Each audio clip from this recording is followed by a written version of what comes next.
Good morning, welcome back to Dottie's Adventures. I've come out to do a bit of work today and I've come to the beautiful Rutland Water.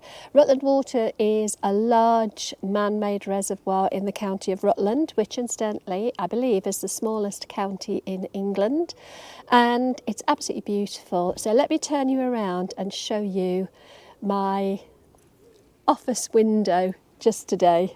How gorgeous is that? I'm going to go and have a little walk down by the reservoir in a little while, but I've got some work to do first, and I also wanted to chat to you about some of the lessons that I learned from my first trip away in Dottie at the weekend. If you haven't seen the video, go and check it out. I'll leave a link to it in the description.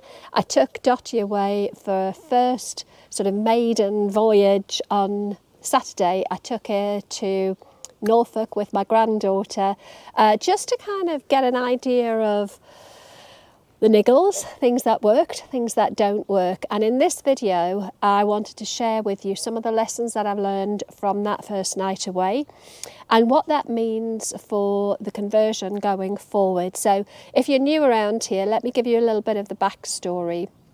So I bought my Peugeot Partner TP wheelchair adapted vehicle about just over a month ago, with the intention of making it into a small micro camper. Fairly basic conversion. I'm not putting in any electrics, I'm not putting in a diesel heater or anything like that. It is going to be very much a simple conversion that I can use as my own little sort of adventure wagon. We're a good way through the conversion, but we don't have a bed yet. And actually, part of the reason for going away without a bed this weekend was to give me an opportunity to sleep in it and get an idea of what I actually want to do for a bed. The weekend did throw up quite a lot of ideas, a lot of niggles that I think I need to change. And yeah, so in this video, I'm going to share what those are and what it means for the conversion. But first of all, I do have some work I've got to do. I'm actually going down to London on Friday to talk at one of my friends' conferences. So my friend Angela is an amazing life coach and business coach, and she has a coach training business called Passador 360, and she's invited me to talk to some of her coachees, and I'm really excited to do that. So I do have some work I've got to do today. That's why I've come out to this lovely setting to give me a little bit of inspiration, I guess, because I've got to put my presentation and things together. I kind of know what I'm talking about, and I know what the talk is going to be about, and it's structured. I just got a bit of sort of fine tuning to do. So I'm going to crack on with that, and then I'll come back to you and we'll chat through some of the niggles as I've spoken about. I did bring some milk out with me to make some tea, and I forgot to bring any water, so I can't even make myself a cup of tea. So I might have to have a little trip to the cafe, or one of the cafes at Rutland Water, when I've done my work and finished talking to you. So bear with me and I'll come back to you very soon. All right, so I got my work done. The Wi-Fi was all right, actually. My 4G, I actually had 5G signal around here, which is pretty good. Anyway, let's talk about some of the lessons that I learned from my weekend away. So I think the biggest lesson that I learned, and it's a bit of advice that I was given probably a year ago or so, when we were first looking at buying our main camper van. And we weren't sure about the layout, and we weren't sure about how many seat belts we should have, etc. And a dealer said, a guy in a dealership said, when you're paying a lot of money for a vehicle, you need to plan for the 90%, not the 10%. And what he meant by that was, plan for what you're going to do with it 90% of the time, because we were thinking, what if we want to take a third person with us somewhere? But to take a third person, we'd have to have, a third seat and a separate seat belt.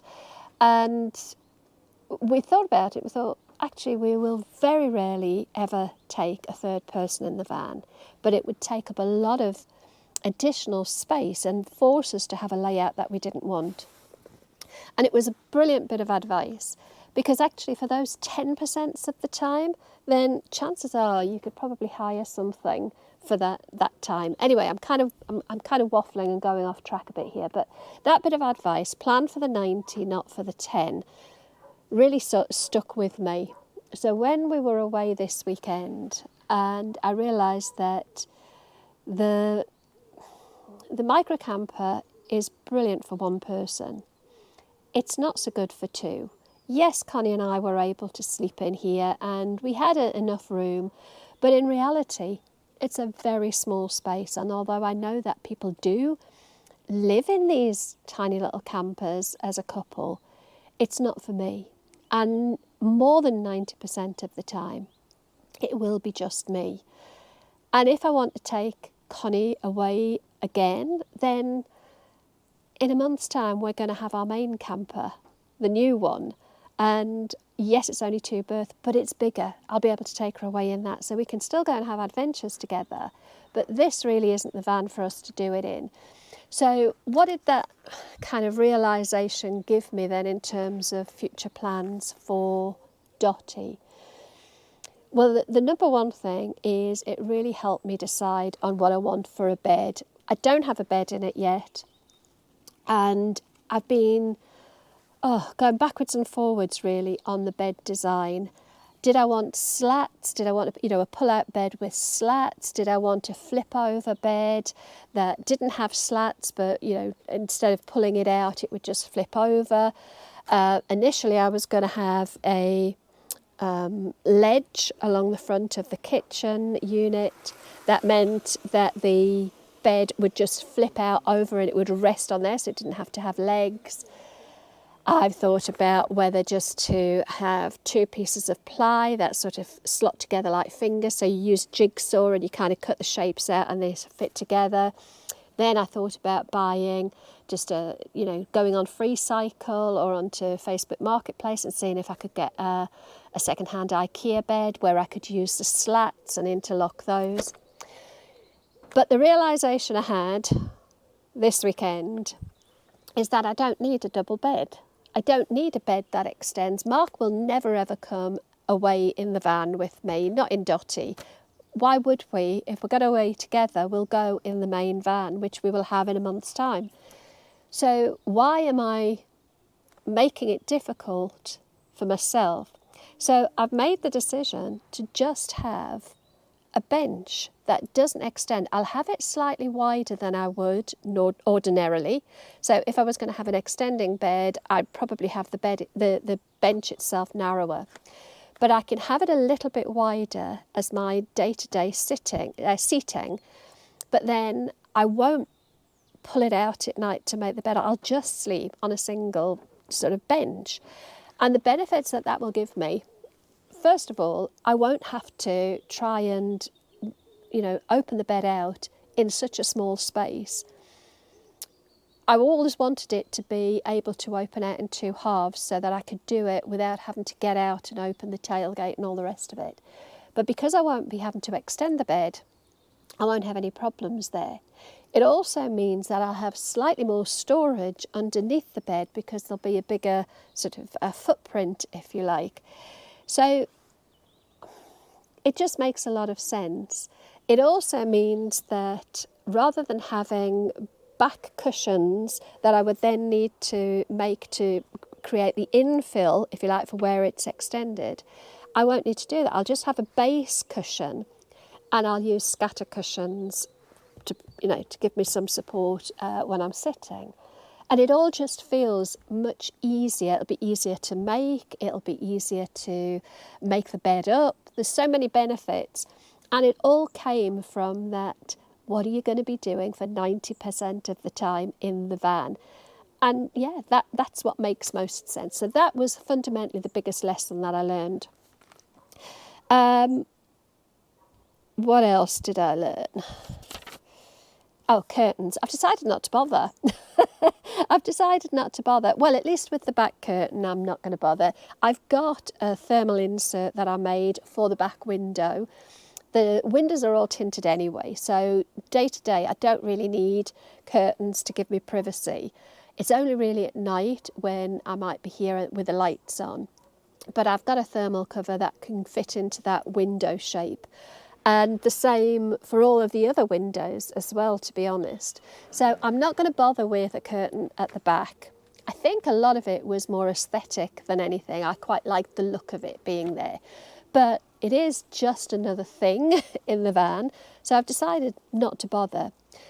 Between the cab and the habitation area, what I've decided to do is just buy a black shower curtain.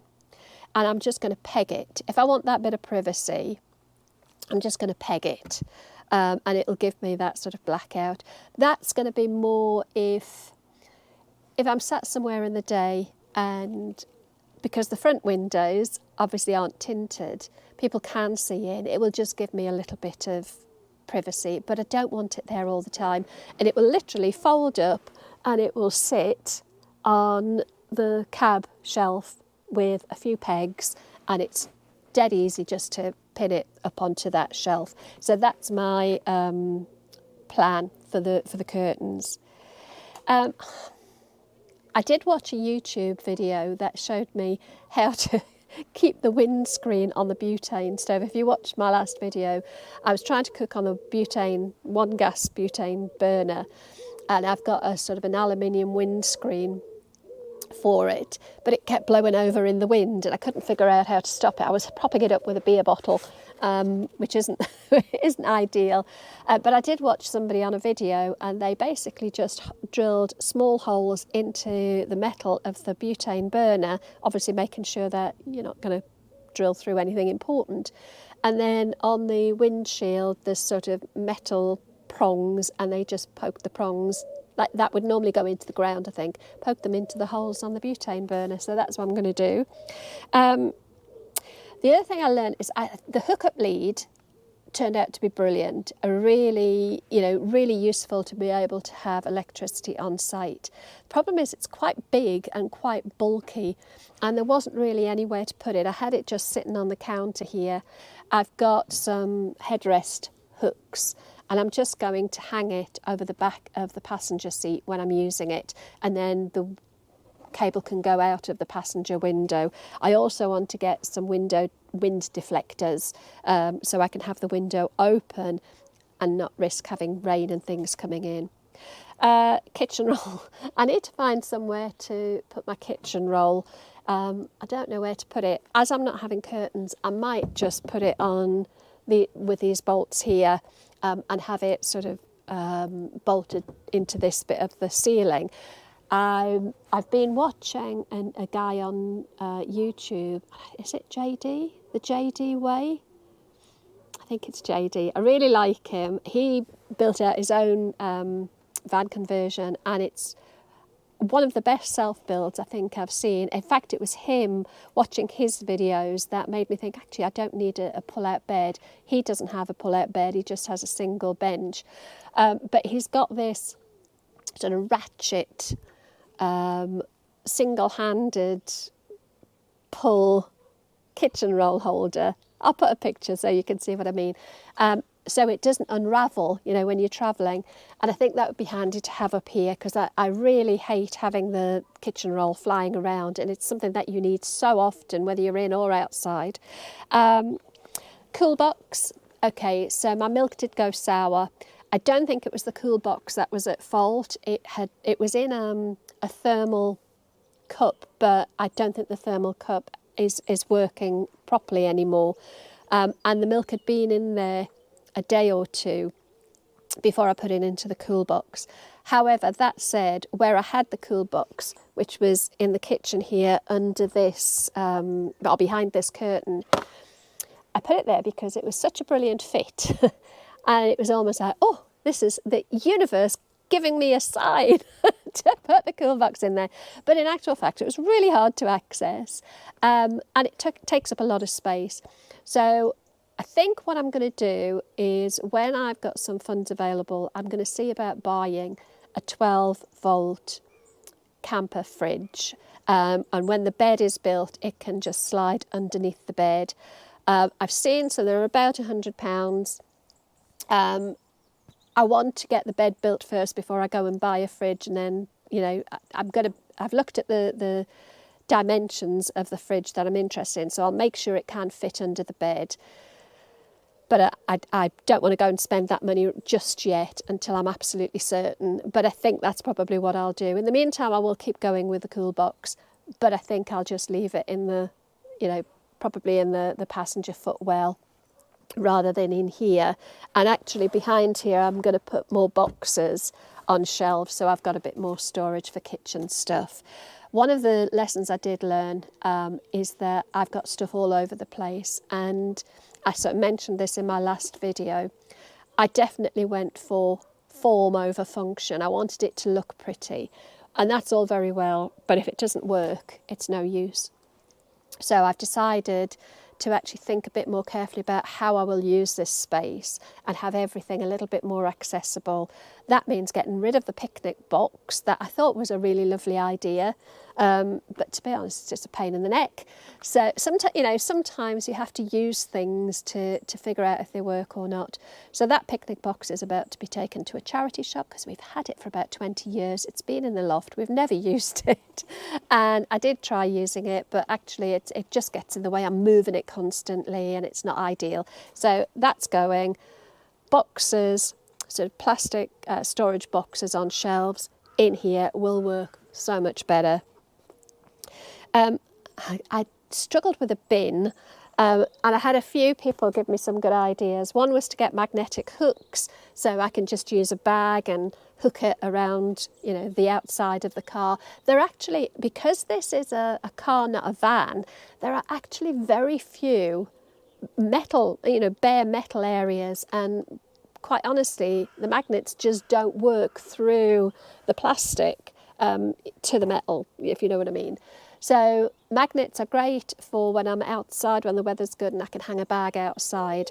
I did have, from our other van, one of these extending bins that hook on your cupboard door. Now, I don't actually have any cupboards in here for it to hook on, but it does. I don't know if you'll be able to see this if I show you here.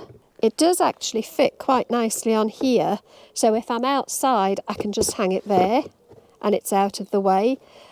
If I close it in one click to there, it's not very big, but I can actually use it.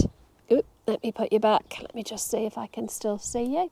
I can use it even inside, you know, because it goes down between the gap between, that's my batteries, goes down in the gap between the floor and the ramp flap. So I have got that bin.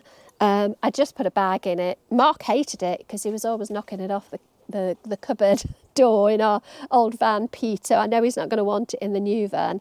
But that might prove to be a good solution. So it also just fits here as well. I don't know if you can see that, just on the side here at the minute. But of course the bed is going to be there in the future, so I won't be able to use that.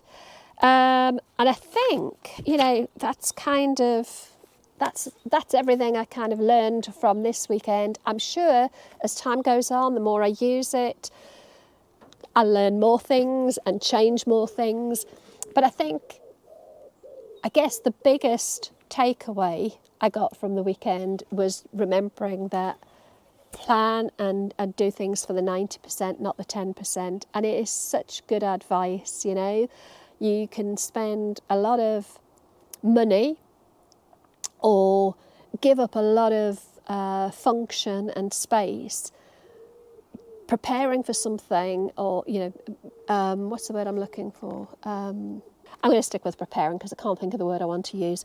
For the small few times that you might do something, when for the majority of the time it makes life more difficult. So anyway, I hope that's been of use. I know it's a bit rambly. I am going to, now the rain has stopped, I'm just going to have a little walk around the reservoir, and then I've got to go, and I've got about an hour before I have to go and pick Connie up from school, because I'm on nanny duties today.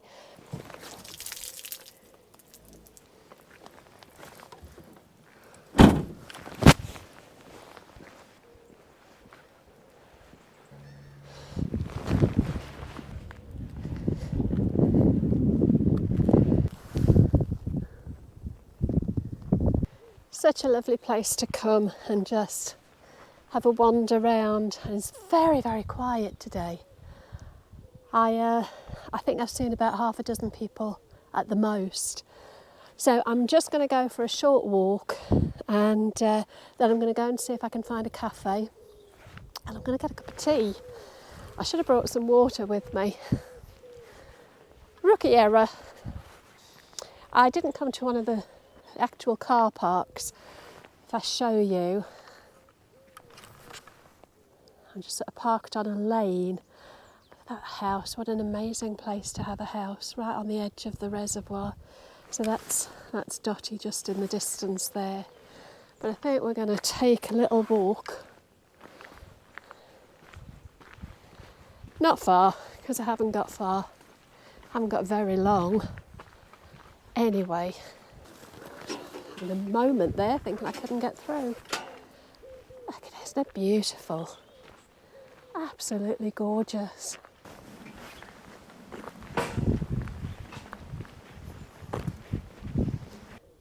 The weather's being a bit tricky as well.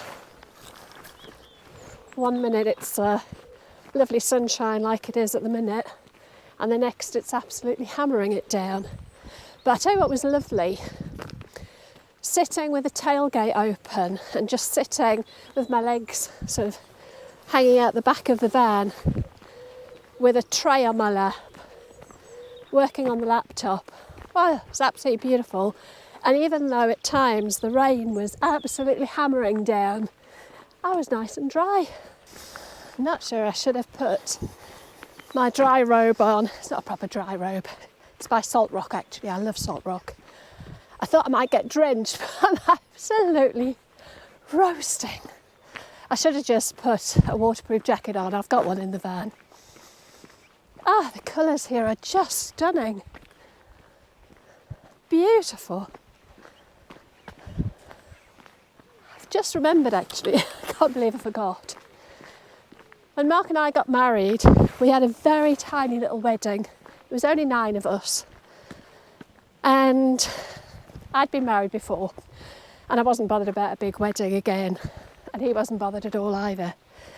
And for our reception, we went to a lovely little pub in the town of Stamford in Lincolnshire.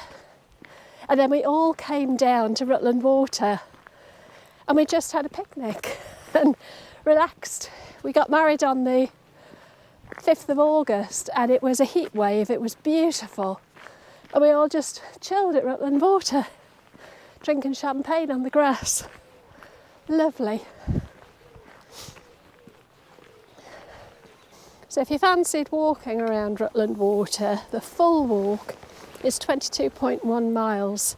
You can do a slightly shorter walk if you don't do the Hambleton Peninsula, and it takes around between 5 and 8 hours, I guess, depending on whether you do the full walk with the peninsula or not. But there are lots of other walks that you can do, sort of shorter there and back walks. And it's just a lovely day out.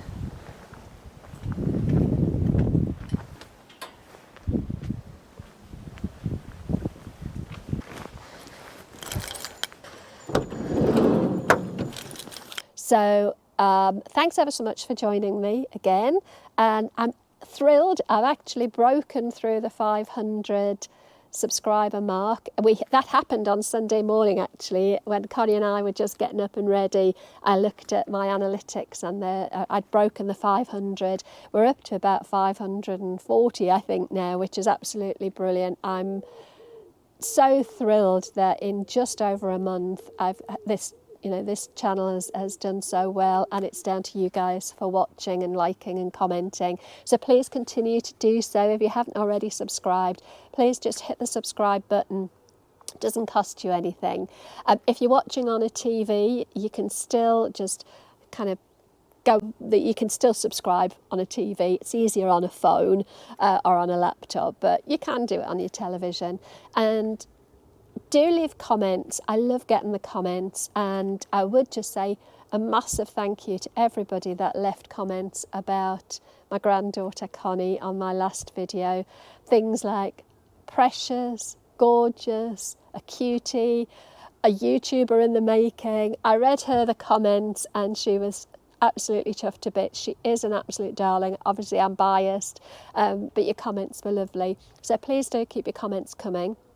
My plan as well, if I can figure out how to do it, is to go live and answer some questions, do a live Q&A type thing. I've done lives on YouTube loads of times before, but I've always used a software, and I don't subscribe to that software anymore. But I think there's a way that you can do it natively through YouTube.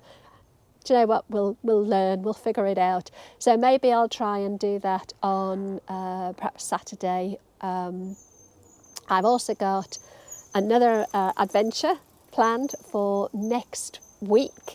I'm off to see a friend, and I've got an overnight stay up in Lincolnshire that I'll take you along to. There's something really unusual, I think, about the site that I'm staying on, but I'm going to keep you in suspense and not tell you what it is yet, mainly because I can't remember, but I know there's something unique about it. Anyway, thanks ever so much for watching, guys. Take care, and I'll see you soon.